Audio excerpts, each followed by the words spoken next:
Alright guys, today I got a Kia Soul and I'm gonna be replacing the struts. It's a 2017 I'm working on, but I believe this applies from 2014 to 2019 and even upper. It's just the basics. Once you got it, you can do any struts. So first thing first, I want to remove that black cover by the wipers, and to do that I remove these fasteners or these retain clips, plastic clips.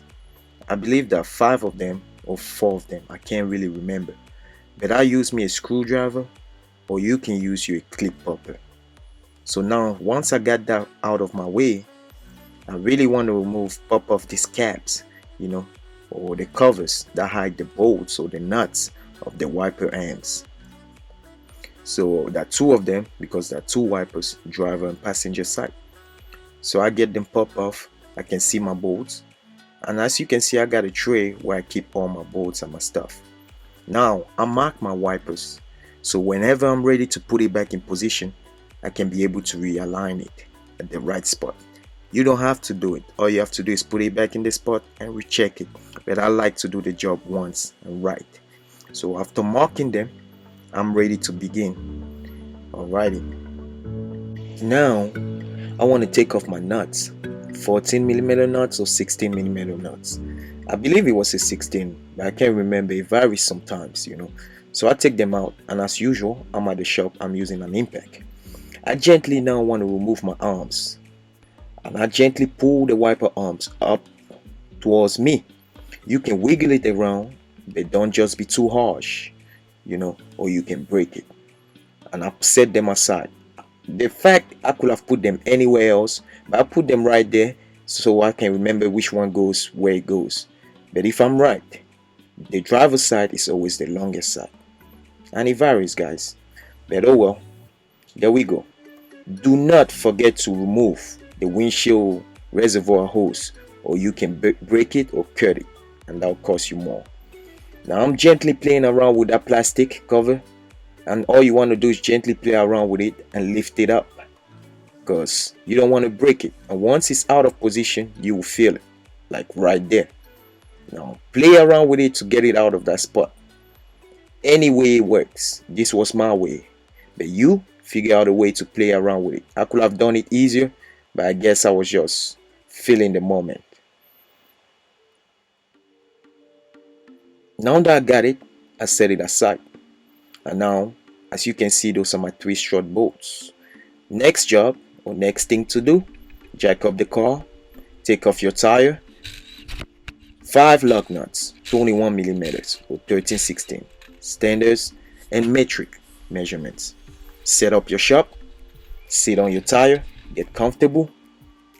Remember guys, security is key. Wear you some gloves, safety goggles, and put your jack stands appropriately. Please, security is key. Alrighty, strut bolts, 2 of them, 19mm, wrench and socket. Get it out. On the side of the struts, there are 2 little bolts, 12mm.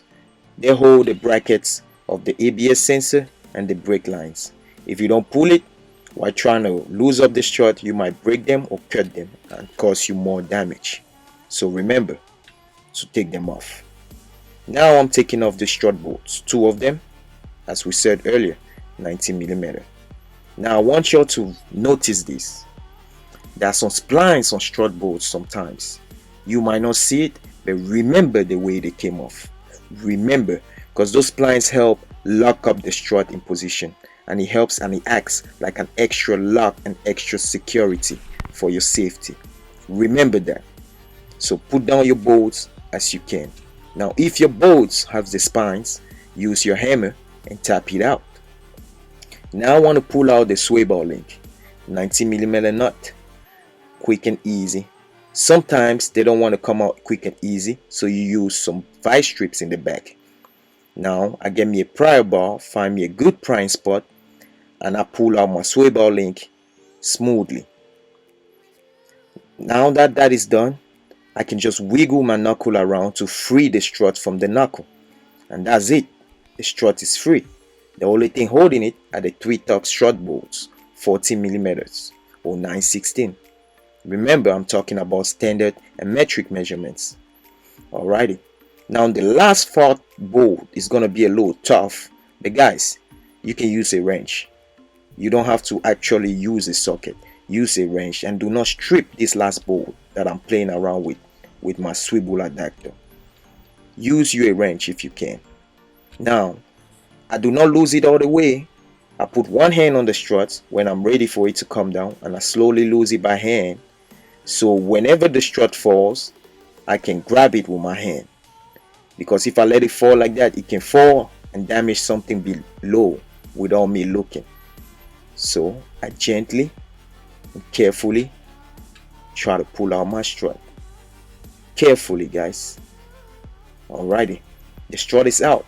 Now you can say the job is done for real, guys, because you got the part out. Now that you got it out, nothing can stop you from putting back the new piece. And I always love to compare my parts. Do not mind my parts looking almost similar. My friend, the homie, took a part from the junk. He gave me a used part. All I do is do what I can for my friends. Alrighty, so I put back my strut in position and I'm ready to reverse all the steps, guys. Reverse steps. The video is over. You can say so. You can feel free to watch till the end, or you can just stop. But right now, it's just over. All I want to tell you and leave you guys with is that do not forget to re-put your windshield wiper hose. Please, the windshield reservoir hose, do not forget to put it back in position and put back your strut bolts the right way they came out. Thank you guys for watching. Thumbs up and subscribe. If this video could help, drop a comment below. Let me know how I can get better. Drop a comment below of whatever video you all want me to do next. Remember guys, mechanic is fun.